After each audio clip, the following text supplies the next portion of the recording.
नमस्कार विद्यार्थी मित्रांनो आणि शिक्षकांनो. उद्या 23 नोव्हेंबर तुमचा पेपर असणार आहे. खूप चांगला अभ्यास तुमचा झाला. तुमच्या सगळ्यांना इग्नाइट पर्यावरणकडनं ऑल द बेस्ट. आता एक महत्त्वाचं परिपत्रक मी तुम्हाला सांगतोय. पुणे परिषदेचं हे परिपत्रक आहे. या परिपत्रकामध्ये काय महत्त्वाचे मुद्दे आहेत, विद्यार्थ्यांना त्यांनी महत्त्वाच्या सूचना दिलेल्या आहेत. गैरप्रकार टाळण्यासाठी ते काय काय उपाययोजना आहेत त्याची माहिती दिलेली आहे. आणि सध्या किती विद्यार्थ्यांचे फॉर्म आलेले आहेत आणि किती परीक्षा केंद्र अवेलेबल आहे याची पण माहिती त्यांनी या परिपत्रकात दिलेली आहे. हा व्हिडिओ शेवटपर्यंत बघा. आणि गैरप्रकार टाळणारे जे विद्यार्थी असतील त्यांच्यासाठी सावधान इशारा आहे की ह्या सगळ्या गोष्टी त्यांनी तिथे तुम्हाला एक्झाम सेंटरमध्ये जाईपर्यंत ह्या सगळ्या गोष्टी तुमच्यावरती देखरेख ठेवणार. तो नक्की काळजी घ्या. चला मुख्य मुद्द्याकडे तुम्हाला घेऊन जातो, पण बिफोर दॅट सीईटीची परीक्षा सुद्धा 8 फेब्रुवारीला डिक्लेअर झाली आहे. त्याच्या पण बॅचेस इग्नाइटकडे अवेलेबल आहे. तुम्ही तुमच्या मित्रांना नक्की सजेस्ट करू शकता. आता बघा, हे परिपत्रक आलेलं आहे. पुणे परिषदेचं परिपत्रक आहे. 19/11/2025चं परिपत्रक आहे. त्यात त्यांनी काय सांगितले बघूया आपण. वन बाय वन बघूया. बघा, राज्यातील 37 जिल्हा स्तरावर जिल्हा मुख्यालयाच्या ठिकाणी टोटल केंद्र किती आहे? टोटल 1423 केंद्र निश्चित केलेले आहे. पण यामध्ये संख्या जी आपण बघितली तर पेपर 1ला टोटल 2,03,334 विद्यार्थ्यांनी फॉर्म भरलेला आहे. आणि पेपर 2ला 2,72,335 विद्यार्थ्यांनी फॉर्म भरलाय. पेपर 2ला जवळपास 69,000 विद्यार्थ्यांची संख्या जास्त आहे पेपर 1 पेक्षा. अशी टोटल संख्या आहे 4,75,669. यासाठी बघा, पेपर 1 साठी 571 केंद्र आहे, तर पेपर 2 साठी 782 केंद्र असणार आहे.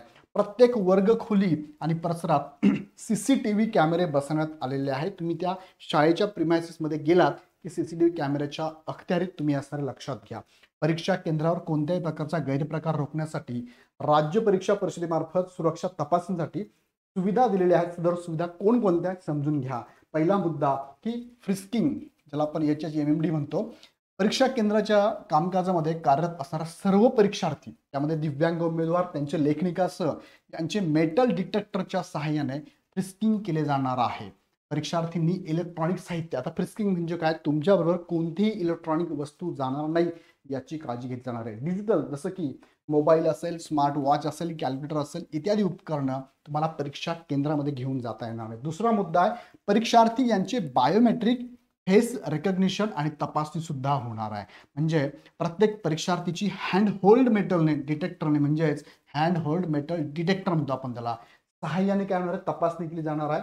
त्यांचं बायोमेट्रिक पण होणार आहे, बायोमेट्रिक घेतले जाणार. आणि प्रत्येक परीक्षार्थ्यांचे फेस रेकग्निशन सुद्धा केले जाणार आहे. हा खूप महत्त्वाचा मुद्दा आहे. तुमचा फेस रेकग्नाइज करणारं मशीन असणार आहे आणि तुमचा फेस रेकग्नाइज होणार आहे. तुम्ही जी भरलेली माहिती आहे, तुम्ही भरलेल्या माहितीमध्ये जो फोटो अपलोड केलेला आहे त्याच्याशी ही सगळ्या गोष्टी मॅच होणार आहे, लक्षात घ्या. आवेदनपत्राच्या मूळ डाटाबेसाशी साधर्म्य असणाऱ्या विद्यार्थ्यासच प्रवेश दिला जाणार आहे. काही वेळा मूळ डाटाबेसाशी विद्यार्थ्यांचे फेस रेकग्निशन माहिती न जुळाल्यास केंद्र संचालकांनी प्रत्यक्ष व्यक्ती, त्यांचे आय कार्ड, प्रवेशपत्रावरील फोटो यांची खातरजमा करून ओळख पटल्यानंतर त्या परीक्षार्थींच्या प्रवेशाबाबत देण्यात येणार आहे. मूळ विद्यार्थ्यांऐवजी अन्य उमेदवार प्रवेश करत असल्याचे आढळल्यास त्यावर तात्काळ फौजदारी कारवाई करण्यात येणार आहे.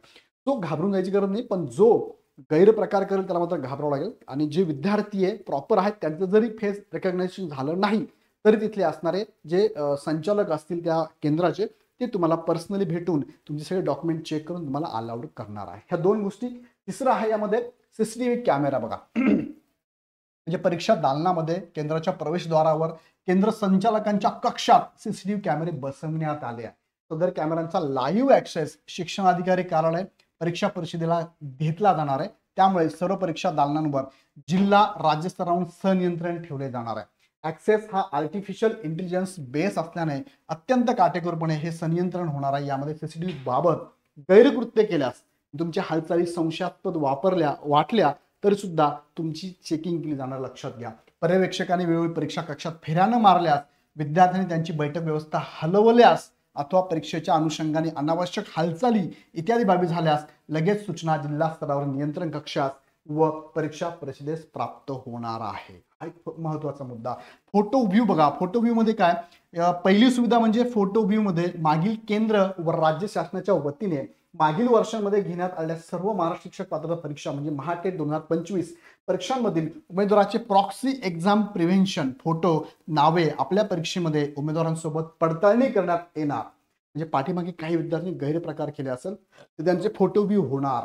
एक उमेदवार व दोन वेगवेगळे फोटो, जसं की एक उमेदवार वेगळे फोटो, किंवा एकच फोटो मात्र दोन वेगळी नावे असलेल्या उमेदवारांची यादी, तसेच एकाच उमेदवाराने वेगवेगळ्या परीक्षा केंद्रावर अनेक आवेदनपत्र भरले असल्यास डुप्लिकेट ऍप्लिकेशन प्रिव्हेन्शन अशा उमेदवारांची यादी आपल्याला परीक्षेपूर्वीच पडताळणी उपलब्ध होणार आहे. यामुळे परीक्षेपूर्वी परीक्षेच्या वेळी देखील बोगस डमी विद्यार्थ्यांची ओळख तात्काळ करता येणार आहे. सो दोन दोन ठिकाणी एक्झाम देणं, एकच नाव आहे दोन व्यक्ती आहे, किंवा एकच व्यक्ती आहे दोन दोन नाव आहे, असं पण चालणार नाही. त्यासाठी फोटो व्ह्यूवरचा वापर केला जाणार आहे. आणि पाच नंबरचा आहे connective view.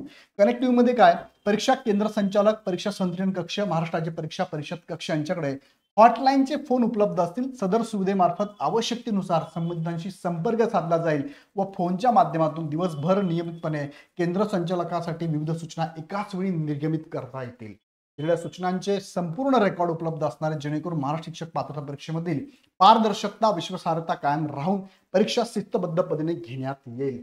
परीक्षेसंबंधी YouTube channels, social media प्लॅटफॉर्मद्वारे व इतर प्रसार माध्यमाद्वारे जाणाऱ्या चुकीच्या बातम्या, अफवांवर विश्वास न ठेवता महाराष्ट्र राज्य परीक्षा परिषदेच्या या वेबसाईटवरती जे प्रसिद्ध होईल ते तुम्ही सत्य मानावं, असं पण त्यांनी सांगितलेलं आहे. हे असं नोटीस त्यांनी दिलेली आहे.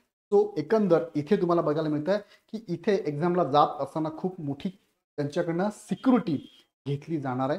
गैरप्रकार रोखण्यासाठी हवी तेवढी इथे सिक्युरिटी उपलब्ध असणार. सो विद्यार्थी मित्रांनो, तुम्ही पण जा, तुमच्यावर तुमचे मित्र असेल त्या सगळ्यांनाही कळवा. एक्झाम खूप चांगल्या पद्धतीने तुम्ही द्या. पुणे परिसरात खूप चांगला काय म्हणूया आपण उपक्रम आहे की यामध्ये गैरप्रकार होणार नाही याची सर्वतोपरी ते काळजी घेत आहे. परत एकदा सगळ्यांना इग्नाइट अकॅडमीकडनं खूप खूप शुभेच्छा. ह्या एक्झामसाठी तुम्ही गेले कित्येक रात्र, कित्येक दिवस, कित्येक महिने जागलात. आता उद्याची एक्झाम एकदम प्रॉपर द्या. सगळ्यांना इग्नाइट टीमकडनं ऑल द बेस्ट. धन्यवाद.